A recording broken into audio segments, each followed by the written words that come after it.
Hello friends, welcome to sports all rounder YouTube channel. Kabaddi தான் PKL 13 தான். என்னது 13 அதுக்குள்ளே ஆயிடுச்சா? இப்போ தான் முடிஞ்ச மாதிரி ஒரு மாதம் ஆயிடுச்சு ஃபைனல் முடிஞ்சு. ஆமாம், பிகேஎல் 12 டபங் டெல்லி கப் எடுத்துன்னு போயிட்டாங்க. நாங்கள் தான் வின்னர்னு. 1 by 1 அப்டேட் வந்துகிட்டே இருக்கும். இனிமேல் எதிர்பார்க்கலாம். First update Patna pirates. Yes, அவங்க கோச்சு இப்போ புதுசாக அப்பாயின்ட் பண்ணியிருக்காங்க, ஜஸ்வீர் சிங். ஸோ நேரம் அவங்க எல்லாருக்குமே தெரிஞ்சிருக்கும். இவர் ஜஸ்வீர் சிங்கை பற்றி பார்க்கறதுக்கு முன்னாடி பாட்னா பைரட்ஸ் என்ன பண்ணாங்க போன சீசன் ஒரு கிளான்ஸ் அப்படியே பார்த்துட்டு வந்துடும். அப்போ தான் தெரியும் எவ்வளோ இம்பார்ட்டண்ட் இந்த சேஞ்சு, இந்த சிக்னிஃபிகண்ட். அண்ட் பாட்னா பைரட்ஸோட மேனேஜ்மெண்ட் என்ன திங்கிங்கில் இருக்காங்கன்றதும் ஓரளவுக்கு நமக்கு ஒரு ஐடியா தெரியும். ஸோ கடன்னு என்ன பண்ணாங்க பார்த்துருவோம். போன சீசன் வந்து 8 மேட்ச்சு ஜெயித்தாங்க பாட்னா. குரூப்பில் சொல்கிறேன், 10 மேட்ச்சு தோற்றாங்க, 16 பாயிண்ட், ரேங்க் நம்பர் 7. போன சீசன் தான் 7 and 8 குவாலிஃபை ஆகும்னாங்க. இல்லைனா 6 டீம் தான் எப்போது குவாலிஃபை ஆகும். அந்த கணக்குப்படி பார்த்தா போன சீசன் இவங்க எலிமினேட் ஆகிருப்பாங்க. பிகாஸ் அந்த புது ரூல் போட்டதுனால 7 வந்து அதுக்கப்புறமும் 3 மேட்ச் நாக் அவுட் ஜெயித்தாங்க. So brilliant performance. எனிவே அது மட்டும் இல்லை, 8 மேட்ச் லைனே ஜெயித்தாங்க. கிட்டத்தட்ட அவங்களுக்கு 8 மேட்சுமே நாக் அவுட் மேட்ச் தான். அப்போ தான் அடுத்த ரவுண்டுக்கு போக முடியும் போது கடன்னு Bengaluru bulls, Bengal warriors, Puneri Paltan, Dabang Delhi and Jaipur pink panther இவங்கெல்லாம் வந்து அவங்க இதில் குரூப்பில் ஜெயித்தாங்க. டபங் டெல்லி கப்பு ஜெயித்தவங்க. அவங்ககிட்டயே 61-26 35 டிஃப்ரென்ஸில். அண்ட் நாக் அவுட்னு வரும்போது ஃபஸ்ட்டு ப்ளே இன் அப்படின்னு புதுசாக கொண்டு வந்தாங்க போன season. Play off play in. அதில் அவங்க யூ மொபாட்டை ஜெயித்தாங்க. அதுக்கப்புறம் எலிமினேட்டர் 1 ஜெய்ப்பூர்கிட்ட ஜெயித்தாங்க 48-32. அதுக்கப்புறம் எலிமினேட்டர் 2 பெங்களூர் புல்ஸ்கிட்ட ஜெயித்தாங்க 46-37. அப்புறம் எலிமினேட்டர் 3 அண்ட் விட்டா எலிமினேட்டர் 4, 5, 6, 7, 8 போயிருக்கு. எலிமினேட்டர் 3ல தோத்துட்டாங்க. ஆமாம், Telugu titans bet Patna pirates 46-39. உடனே வேலை என்ன, நவுத்து கோச்சை ரதீப் தலால் எடுத்துட்டாங்க.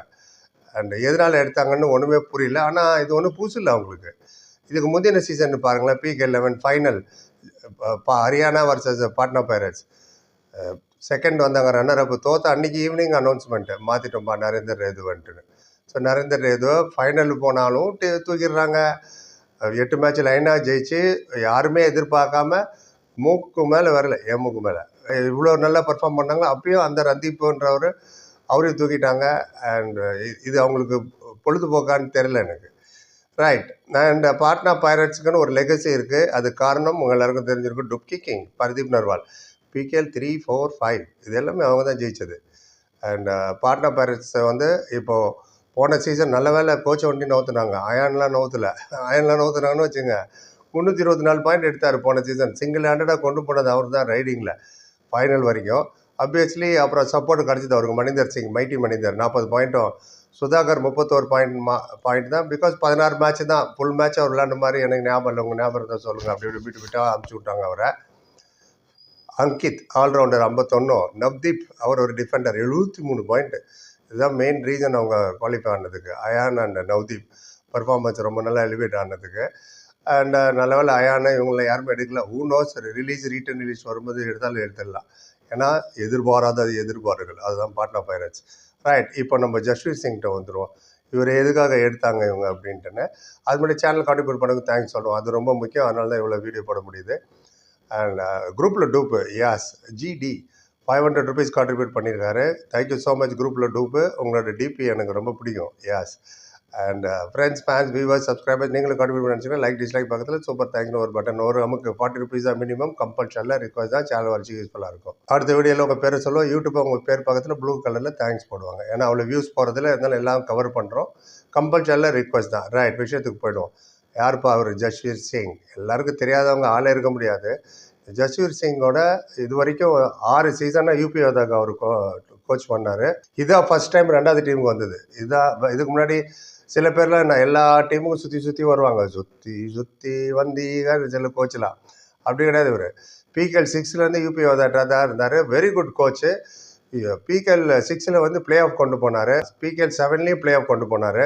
பிகேஎல் 8ல் செமிஃபைனலுக்கே கொண்டு போயிட்டார். பிகேஎல் 9ல் பிளே ஆஃபு. பிகேஎல் 10ல் லீக் ஸ்டேஜ் வரைக்கும் தான் போக முடிஞ்சுது. பிகேஎல் 11ல் திரும்ப செமிஃபைனல் வரைக்கும் எடுத்துன்னு பண்ணார். அண்ட் பிகேஎல் 12 முடிஞ்சு போன சீசனில் ரேங்க் நம்பர் 9. ஏன்னா மிட் சீசனே அவர் ரிசைன் பண்ணிட்டார். ப்ரெஸ் கான்ஃபரன்ஸ் நடந்ததில் மேட்ச் முடிஞ்சோன்னே அப்போ எல்லார்ட்டையும் சொன்னார், எல்லா ஜேர்னலிஸ்ட்டும் சப் எக்ஸாத் பூச்சோ ஜோ பூச்சினா பூச்சோன்னு. அதான் எல்லோரும் மொத்தமாக கேட்டிருக்க கேள்வி எல்லாருக்கும் ஒரே ஒரு பதில் சொல்கிறேன். அப்படின்னும்போது எல்லாருமே கேட்டாங்க, ஏன் தோத்தீங்க அது இதுன்னு. டக்குன்னு அவர் சொன்ன பதில் ஒரே பதில் தான், நான் ரிசைன் பண்ணுறேன் யூபி யாதவ விட்டுன்னு எந்திரிச்சு போயிட்டார் அவர். எந்த எக்ஸ்ப்ளனேஷன் கொடுக்கல. ஸோ இதான் நடந்தது. And first time UP Yadav இல்லாமல் இப்போ பாட்னா பைரட்ஸ்க்கு வந்திருக்காரு. வெரி குட் கோச் தான். யூபி யாதவ் போன சீசன் 18 மேட்ச்சில் 7 தான் ஜெயித்தாங்க, 11 தோல்வி. Not qualified, rank number 9, points 14. Right. Thalaivas எவ்வளோ தெரியுமில்ல, ரேங்க் நம்பர் 10. ஆமாம், இவங்களுக்கு மேலே தான் இருந்தாங்க யூபி யோதாஸ். ஸோ அவரை நடுவில் ரிசைன் பண்ணி போயிட்டார். இப்போ குட், ஜஸ்வீத் சிங் வந்துட்டார். இன்னும் எனஃப் டைம் இருக்குது அவர்கிட்ட. லோக்கல் டொமஸ்டிக் டோர்னமெண்ட்லாம் பார்த்து யார் யார் எங்கெங்கே விளையாடுறா என்னன்னு மன்பிரீத் சிங் கூட்டின்னு போவார். துச்சி கிக்கி தேட்டா அவர் தான். 6 முறை எல்லாம் ஒரு அலசி யாராவது புது புது பசங்களை கொண்டு வரணும் என்வைபியாக சைன் பண்ணுறதுக்கு. இனிமேல் தான் அவரோட அசைன்மெண்ட்லாம் இருக்கும். அயானுக்குலாம் இனிமேல் புதுசாக ஒன்று அவர் சொல்லி தர வேண்டாம் எப்படி விளையாடணுன்னு. அயானுக்கு, சுதாகருக்காகட்டும், அங்கித்துக்கு ஆகட்டும்.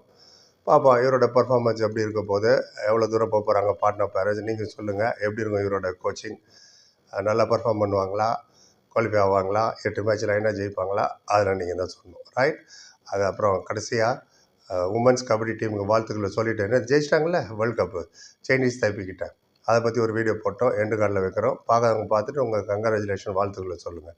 நம்ம தான் ப்ரொமோட் பண்ணோம். வெல் பிளேடு கேர்ள்ஸ், கப்பு ஜெயிச்சு வந்தாங்க.